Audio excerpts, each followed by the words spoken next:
It's Friday morning, so this is 5-Minute Friday, I guess. I'll show you a couple things that I did this week. And oh, look at my lovely gloves. So I was having a lot of issues with carpal tunnel syndrome to the point, and it's been going on for quite a long time. So it got to the point where I had to do something about it, and I just had surgery.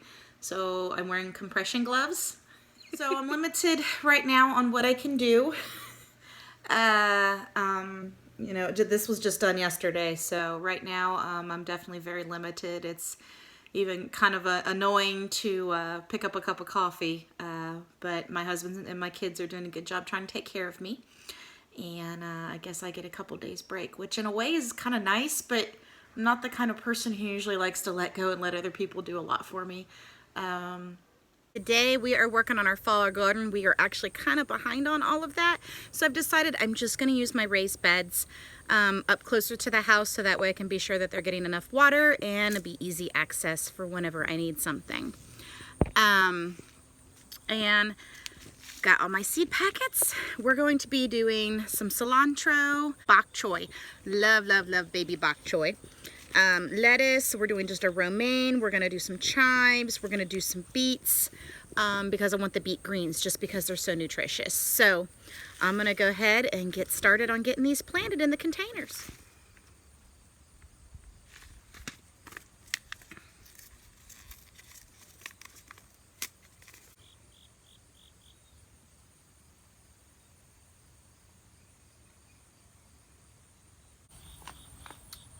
Beets.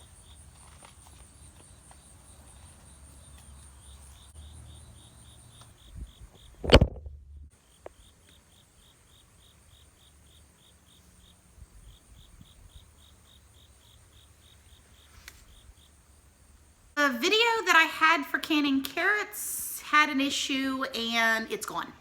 So I figure I'll talk to you guys a little bit about what I did when canning the carrots, and then we'll talk a little bit about some tips and things for canning, storing your canned goods at home. Okay, so here we have 30 pints of canned carrots. Now these carrots are organic. I bought them from the, we got them from the store. There was a 25-pound bag. Most of them I canned. I left a few in the fridge just so that way I can use them for dinner in the next week or so. All right, so first things first is 1-inch headspace. You're gonna peel and wash your carrots and then just slice them into uniform sizes. And then you want 1-inch headspace with the liquid covering them. Salt is optional. If you wanna do salt, you can do half a teaspoon per pint jar or 1 teaspoon for a quart jar. Wipe the rims, put the lids on, place them in your pressure canner for 10 pounds of pressure for 20 minutes for pints and 25 for quarts. Take them out, let them sit on the counter for 12 to 24 hours. Remove the rings, okay? This is part of your storage. Before you store your canned items, remove the ring. So this one, I've got to take the ring off yet.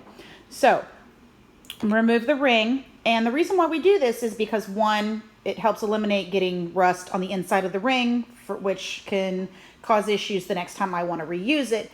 The other thing is that it can hold the lid down, and if this isn't completely sealed, it's going to create what we call a false seal. So then, I go to open it, and I may not necessarily see anything wrong, and if it was sealed, or if it wasn't sealed, then that means that it could have bacteria in there that could make us very sick. So, if I don't have the ring on there and I go to pick it up, it very easily, if it's not sealed, would pop off. The other thing is before you go to store and move your jars, like I said, let them rest on the counter for about 12 to 24 hours and then double check that seal. So just pressing down the middle, you can even go like this and lift a little bit and making sure that it is sealed. The other thing is you want to store your jars in a cool, dark place. So where we store them, we don't have a root cellar. I don't even have a basement in this house. If we ever decide to move the homestead, that will be a definite requirement for wherever we go. So what I do is we have an office where the people put these wonderful shelves all along one wall. So this is kind of my pantry.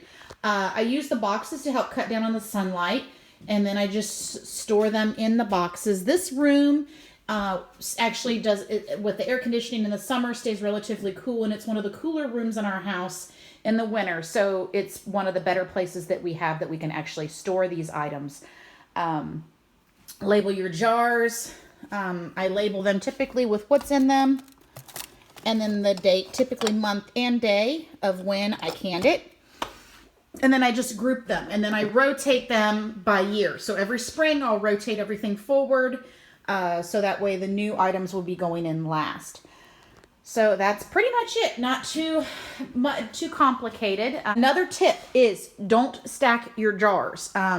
You know, if you're going to be canning, you want to try to avoid stacking them like this. Okay. Again, that has to do with the false seal. You're putting pressure on the seal. You can stick one box on top of the other. Most of the time I don't do that, but I'm getting more and more limited on space. Any extra jars, once the season is over, will come out and I'll probably rearrange everything. You don't want that pressure pushing down unevenly on your jar, which can disturb the seal, or holding it down, creating that false seal, which can create a problem, and we don't want anybody getting sick from an improperly sealed container. That's pretty much it. Hope you guys enjoyed it. If you have any questions, please don't hesitate to post in the comments down below. Be more than happy to answer anything, and we'll talk at you guys later.